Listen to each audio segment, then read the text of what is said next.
मुंबई में साल 2008 के 26/11 दहशतगर्द हमले के मुबैना मुलजिम तहव्वुर हुसैन राना को अमेरिका से हिंदुस्तान लाया गया। उसे लेकर आने वाला तैयारा दिल्ली के पालम एयरपोर्ट पर उतरा, जहां नेशनल इन्वेस्टिगेशन एजेंसी ने सख्त हिफाजती इंतजाम के दरमियान उसे हिरासत में ले लिया। हुकाम के मुताबिक NIA की जानिब से राना की गिरफ्तारी का अमल जारी है और उसे जल्द NIA हेडक्वार्टर ले जाने की तैयारी की जा रही है, जहाँ उससे इब्तिदाई पूछताछ और कानूनी कार्रवाई मुकम्मल की जाएगी। तहव्वुर राना को एक खुसूसी चार्टर तैयारे के जरिए अमेरिका से हिंदुस्तान लाया गया। ये तैयारा चारशंबा को अमेरिका से रवाना हुआ था और जुमेरात दोपहर दिल्ली पहुंचा। 64 साल राना के खिलाफ 26/11 मुंबई हमले के सिलसिले में तवील अरसे से कार्रवाई जारी थी, जिसमें उसके खिलाफ मुकदमा और हवालगी की दरख्वास्त हिंदुस्तान ने अमेरिका में दायर की थी। रिपोर्ट के मुताबिक तहव्वुर राना पाकिस्तानी नजाद अमरीकी शहरी डेविड कोलमैन हेडली उर्फ दाऊद गिलानी का करीबी साथी है, जो मुंबई हमले के मरकजी साजिशकारों में शामिल था। मुंबई हमले में 166 अफराद हलाक और सैकड़ों जख्मी हुए थे, जिनमें हिंदुस्तानी शहरियों के साथ साथ गैर मुल्की भी शामिल थे।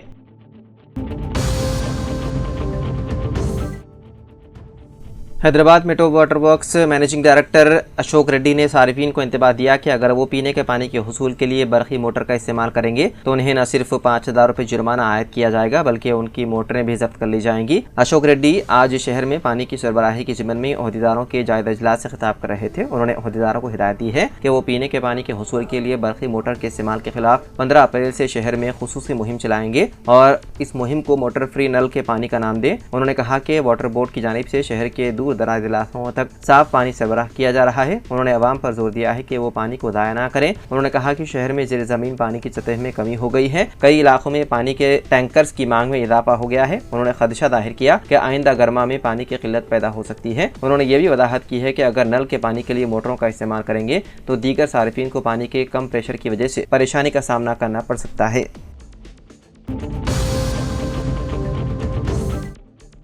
तेलंगाना के जिले नागर कर्नूल के अडवी देवलपल्ली गांव में गुज़िश्ता शब एक अफसोसनाक वाक़या पेश आया, जहां बीवी के किरदार पर शक करते हुए एक शोहर ने उसका कत्ल कर दिया। पुलिस के मुताबिक 30 साला नरसा कुमारी की शादी उसी गांव के रहने वाले बालासाई दल्लू से हुई थी। साई दल्लू अपनी बीवी के किरदार पर शक करता था। उसी शक की बिना पर उसने रात को घर में सोते वक्त बीवी पर चाकू से हमला कर दिया, जिसके नतीजे में वो शदीद जख्मी हो गए और मौके पर ही उसकी मौत हो गई। पुलिस ने इत्तला मिलते ही जाए वारदात पर पहुंचकर तहकीकात का आगाज कर लिया और शोहर को हिरासत में ले लिया।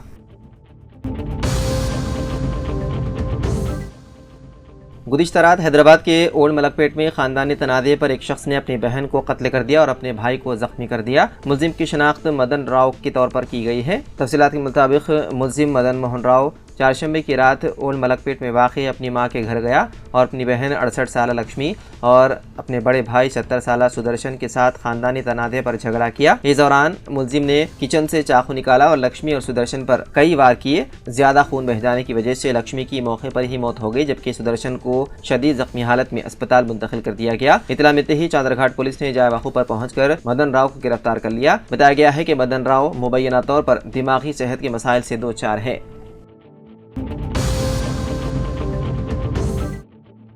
तेलंगाना के जिले वनपर्ती के चिनारम गांव से ताल्लुक रखने वाले एक शख्स की बिजली का झटका लगने से मौत हो गई। तफसीलात के मुताबिक चारशंबे की सुबह मज़कूरा शख्स ने चिकन सेंटर में मुर्गियों को साफ करने वाली मशीन को ऑन किया। इस दौरान उसे बिजली का जबरदस्त झटका लगा। मुकामी अफराद ने फौरी तौर पर उसे वनपर्ती सरकारी अस्पताल मुंतकिल किया, जहाँ डॉक्टरों ने बाद मुआयना उसे मुर्दा करार दिया। पसमंदगान में अहलिया और 3 बच्चे शामिल हैं।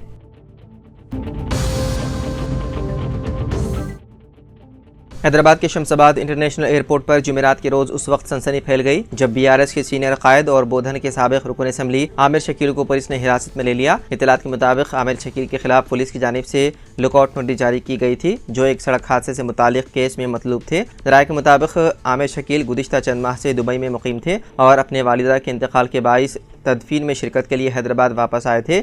जैसे ही वो शमशाबाद इंटरनेशनल एयरपोर्ट पर पहुंचे, पुलिस ने उन्हें हिरासत में ले लिया। ताहम इंसानी हमदर्दी की बुनियाद पर पुलिस ने उन्हें वालिदा की तदफीन में शिरकत की इजाज़त दी है। तदफीन के बाद तवक्को है कि आमिर शकील से बाज़ाब्ता तौर पर पूछताछ की जाएगी। ये मामला उस वक्त संगीन रुख इख्तियार कर गया जब आमिर शकील के बेटे साहिल पर इल्ज़ाम आयद किया गया है कि वो तेज रफ्तारी से गाड़ी चलाते हुए प्रजा भवन के करीब ट्रैफिक बैरिकेड से टकरा गए थे। इस हादसे में सरकारी इमलाक को नुकसान पहुंचा। पुलिस का इल्ज़ाम है कि वाक़े के बाद आमिर शकील ने मुबैना तौर पर अपने बेटे को कानूनी कार्रवाई से बचाने की कोशिश की, जिसके नतीजे में उनके खिलाफ भी मुकदमा दर्ज किया गया। पुलिस ने इस केस की तहकीकात के दौरान साबिक रुकन असम्बली के किरदार को भी मुश्तबा करार दिया और उनके खिलाफ लुकआउट नोटिस जारी की। शकील की मुल्क वापसी के साथ ही पुलिस ने फौरी कार्रवाई करते हुए उन्हें हिरासत में ले लिया।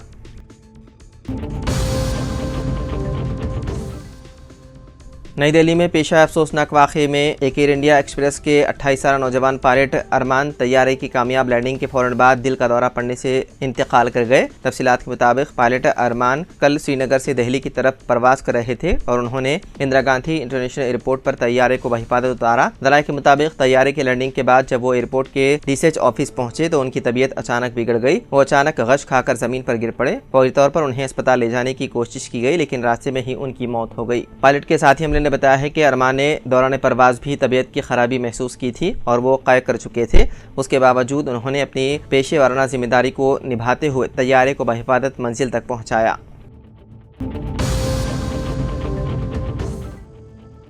तेलंगाना हुकूमत ने हिदायत दी है कि रियासत में 1 अप्रैल साल 2019 से पहले रजिस्ट्रेशन होने वाली तमाम गाड़ियों पर high security registration number plates लगाना लाजमी है। इसके लिए 30 सितंबर तक की मोहलत दी गई है। गाड़ी मालिकान www.siam.in वेबसाइट पर जाकर दरख्वास्त दे सकते हैं। 2 व्हीलर की गाड़ियों के लिए फीस 320 से 380 रुपए, 3 व्हीलर की गाड़ियों के लिए 350 से 450 रुपए और 4 व्हीलर गाड़ियों के लिए 590 से 700 रुपए और कमर्शियल गाड़ियों के लिए 600 से 800 रुपए तक मुकर्रर की गई है। महकमे ट्रांसपोर्ट ने खबरदार किया है कि अगर किसी गाड़ी पर हाई सिक्योरिटी नंबर प्लेट ना हो तो ऐसी गाड़ी को जब्त कर लिया जाएगा।